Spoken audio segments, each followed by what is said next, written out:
Originally, the idea was to give a presentation, which I've often given. What is net zero? What's environmental design? And why would you do that? I'm going to give sort of an overview of how do we think and how do we get there. In 1970, I graduated from college. I'd protested a bunch in college, figured that maybe there wasn't a good career in that, and somehow stumbled into architecture as a way to save the planet and change the world. And about a year, I went to a lecture on renewable energy by a guy named Steve Baer, who'd built these domes out in the desert that were totally solar heated. And I said, that's what I'm doing the rest of my life. And so I was at the University of Pennsylvania at that time. The teachers thought, renewable energy was probably the worst idea that, you could come up with.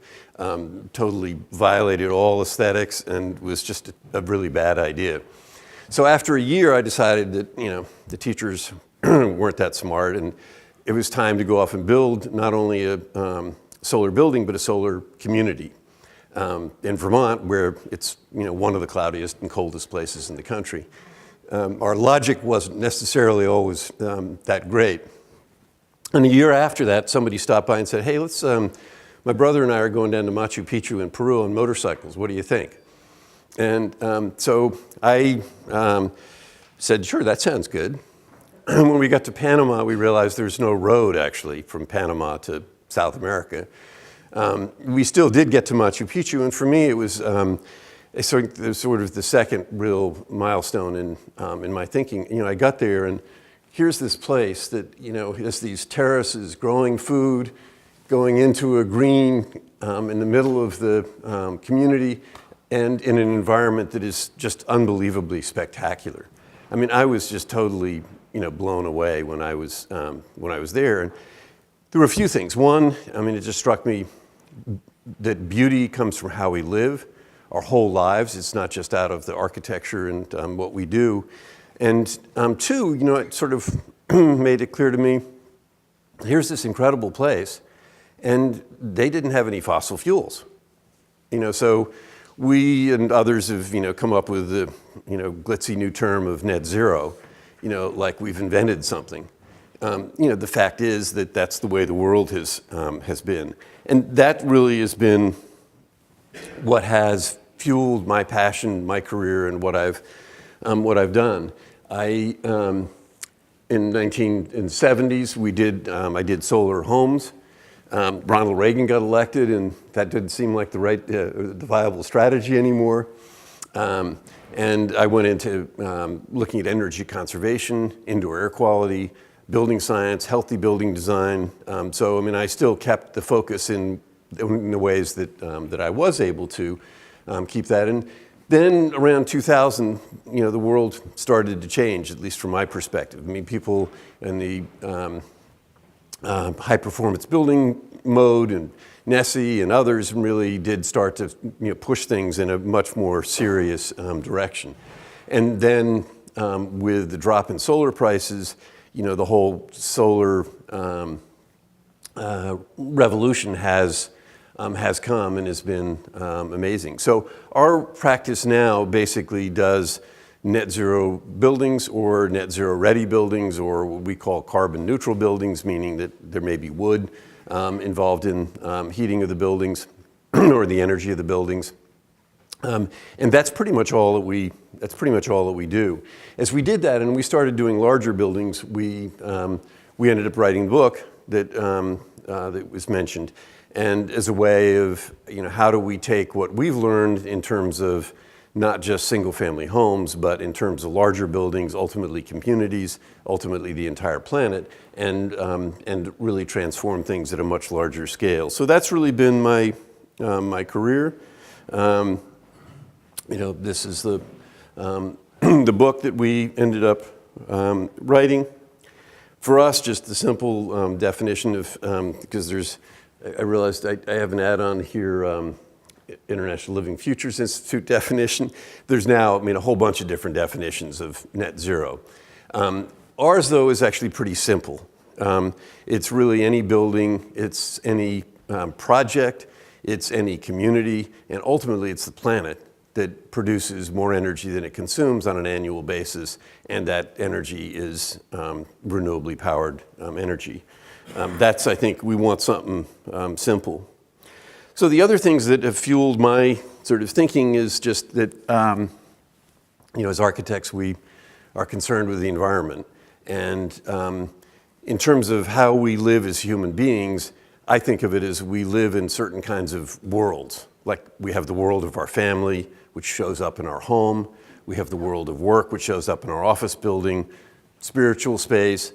And there's those different kinds of worlds that we're involved in.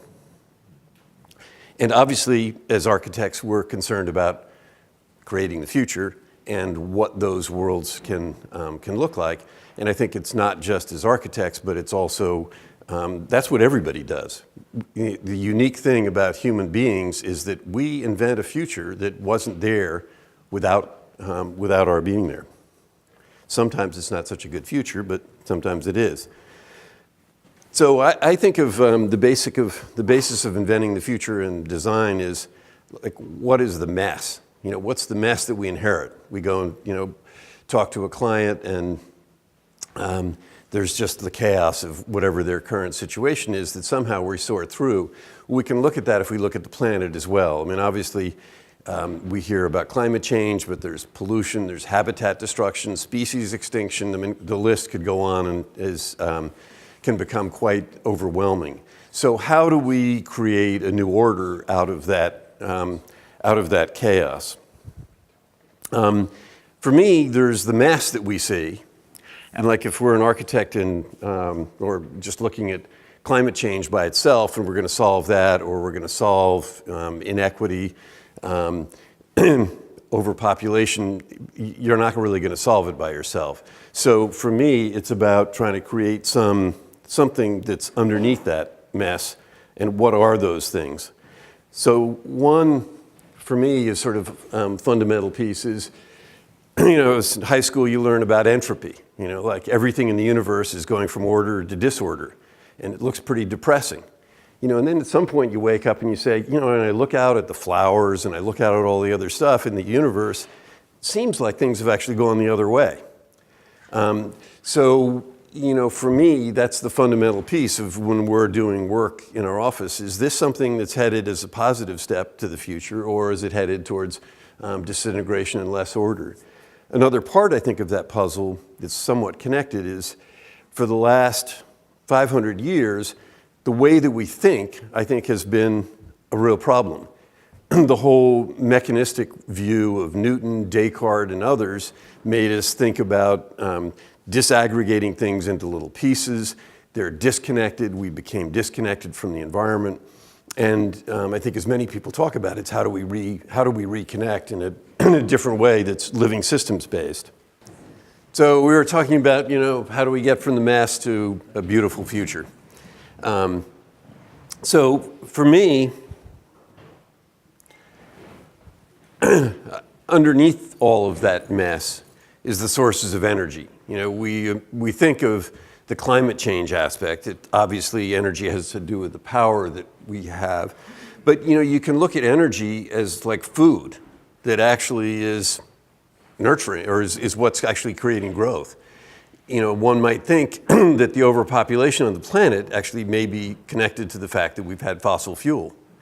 Or you can look at energy as being sort of the opposite of money.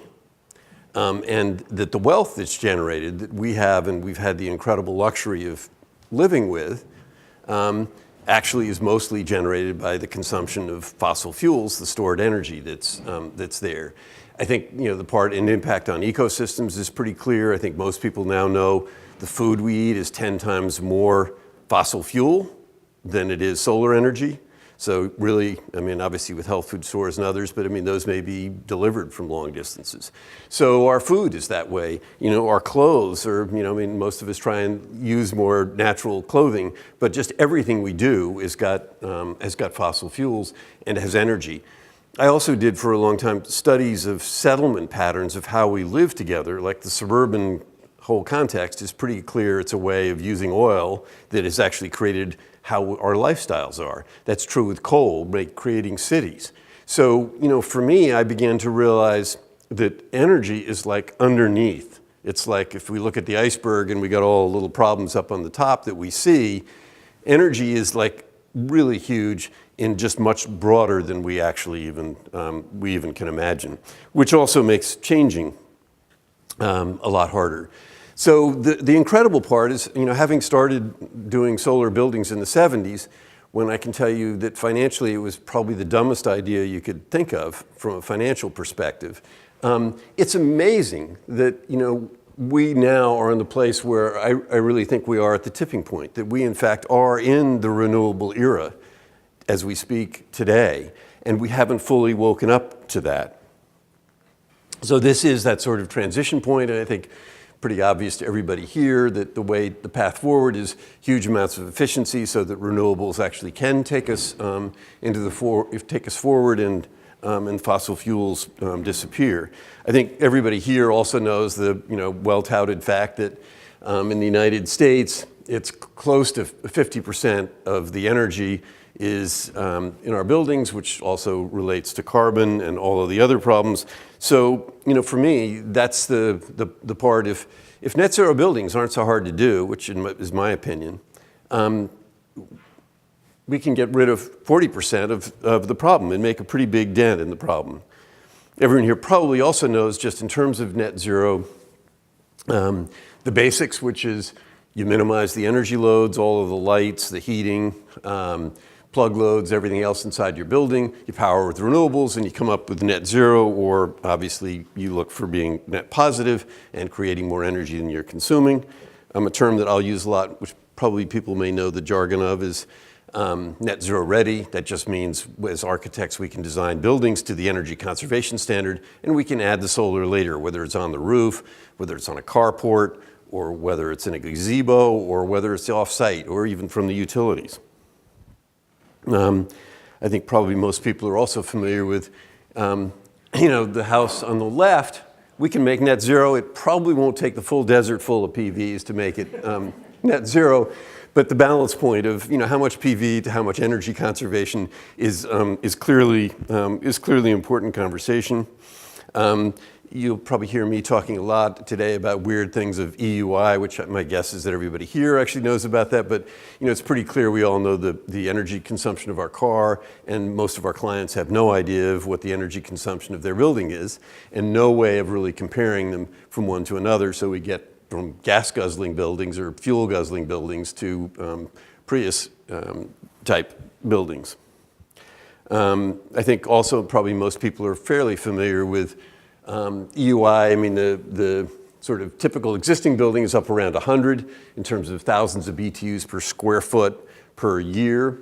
Code compliant may get down to around 50. High performance gets lower than that, and our net zero ready standard is being an EUI of between 15 and 25 in that sort of range, and then the rest is made up with PV. And that 15 to 25 EUI for me it doesn't cover process loads. So we'll be looking at the Proctor dining hall. I can tell you that it's not 25 to 50. I consider the kitchen a process load or manufacturing, laboratory buildings. But I think that range does really cover for residential, offices, general education. I mean, sort of typical buildings without high energy consuming uses. And for those who like our values, that's the sort of, I think now become quite common, the R60 roof, R40 wall, R20 below grade windows, and stopping air movement through the building at basically passive house standards is where that needs to go. I think most everyone's probably familiar with the basics of, you do the energy conservation we talk about, you still are going to have mechanical systems. Those need to be high efficiency, so they're typically heat pumps, whether air source or ground source heat pumps, and then you power the building with renewable energy. So here's what for me is amazing. I mean, again, going back to when none of this made financial sense, I've spent the last 10 years really looking at the finance part of it, because clients are enthused in general, or at least neutral. I mean, if you're going to do something better and it's not going to cost more, then people generally are going to do the right thing. Obviously, as architects, we hear more than anything else is, cost too much, can't do it. So the incredible transformation for me is that net zero buildings are less expensive now than fossil fuel buildings. The time has actually changed. So yes, the initial construction costs, I mean, in our experience, are $5 to $20 a square foot more. Yes, that comes out to 3 to 10% increased construction costs, so those are not sounding so good. Solar obviously costs a bunch of money, but it typically can be financed, although with Washington, some of that may change. But what it means is if you finance the increased capital cost for the building, it's a positive return on investment. If you look at the heat pumps, it's a positive return on investment. Not always, but typically. And the solar typically is a positive return on investment, at least it is today. So one of the things I did was we looked at what about a single family home? Let's just look at a single family home, because we get clients all the time saying, I really want to do net zero, but I just can't afford it. So we went to a modular company and said, okay, I want to buy a code compliant building from you, and I want to know the price to get a net zero building, both of which they offered. 1,600 square feet, that's the house. So I mean, the day that we did this, we could have had that done. So the additional cost was $16 a square foot for the building and $14 if you took the PV cost and put it over the square footage. So what does that mean if you're financing that on a 30-year mortgage? So you start off with 50 grand in additional building and solar costs. So that didn't actually sound so great. Then on top of that, you're going to finance it, so you're going to have finance costs. You're getting deeper in the hole. But there's what the energy costs are over 30 years. So what that comes down to is about a $60,000 savings in 30 years with tax credits, $72,000. And what that means, which I think is more incredible, is that the top line is the cost of the code compliant building, the bottom line is net zero, so the difference in between is the cumulative savings of the net zero building. You're getting that savings from the first day that you walk into your house.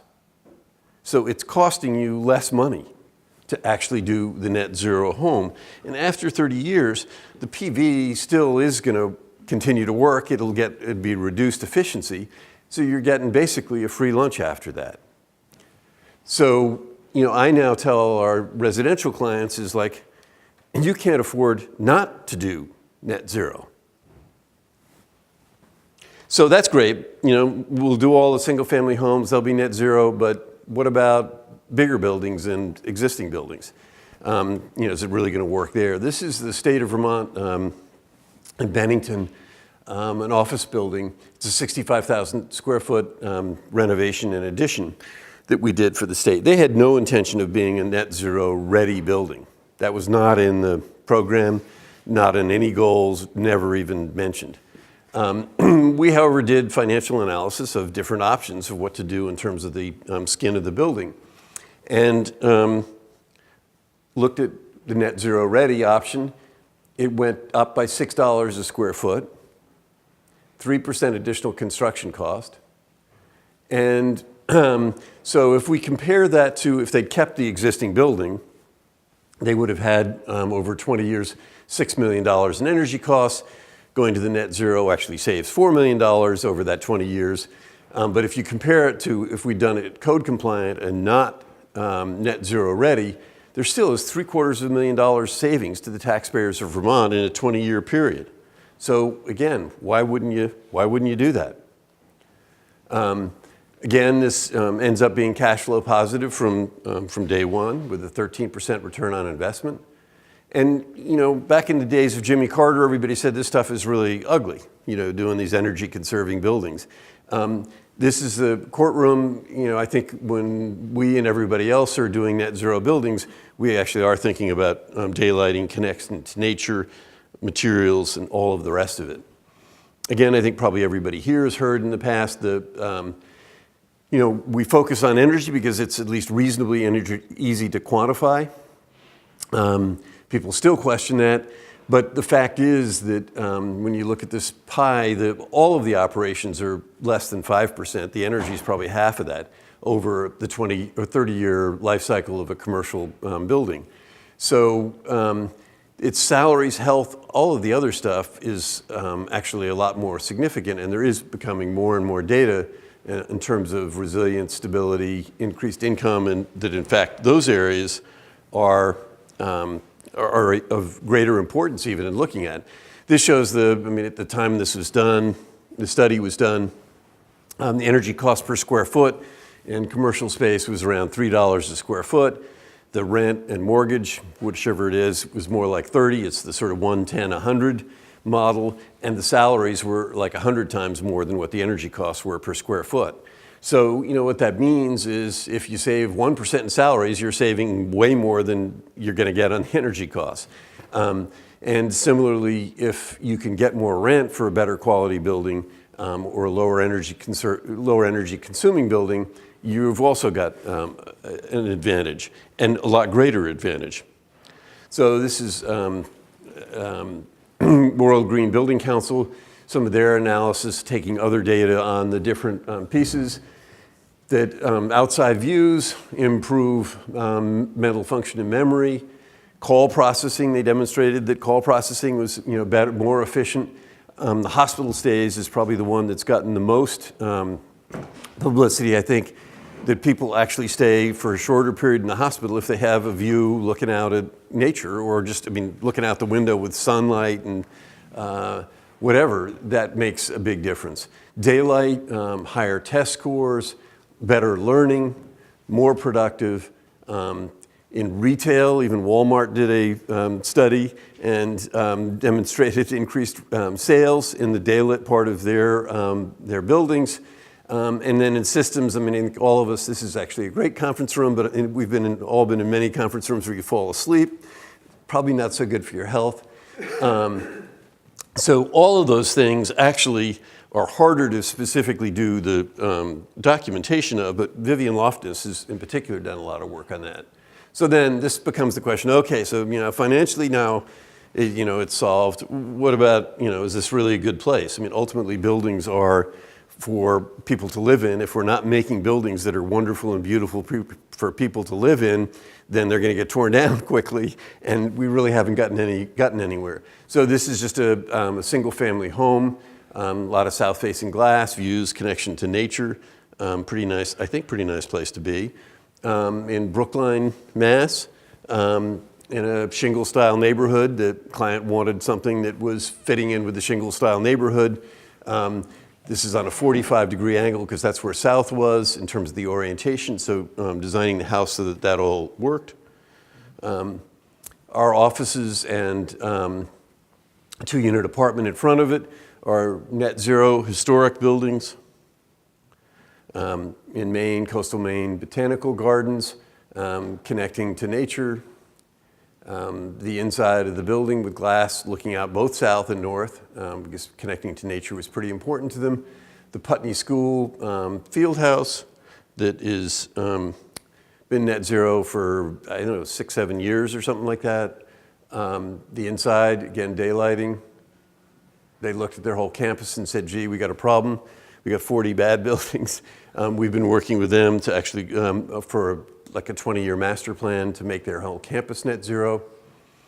UVM School of Natural Resources was in a building that was totally the antithesis of what their mission was. An 80s building with small windows, not a pleasant place to be at all.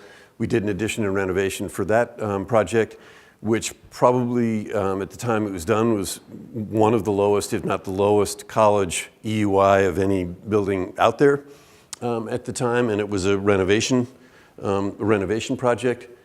This was a small addition on it, a solarium space, designed for a living systems ecological treatment system, but also as a place that becomes like a beach in the wintertime. Students around the campus come and hang out here as a warm and sunny interior environment.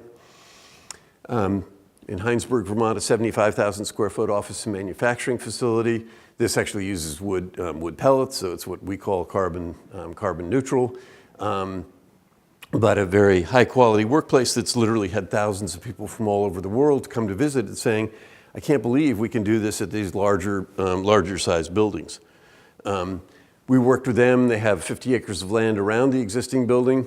We worked with them on making a net zero 300,000 square foot master plan with office, manufacturing, residential, and commercial mixed use, saying we ought to look at a bigger scale. Actually can be net zero, cash flow positive also.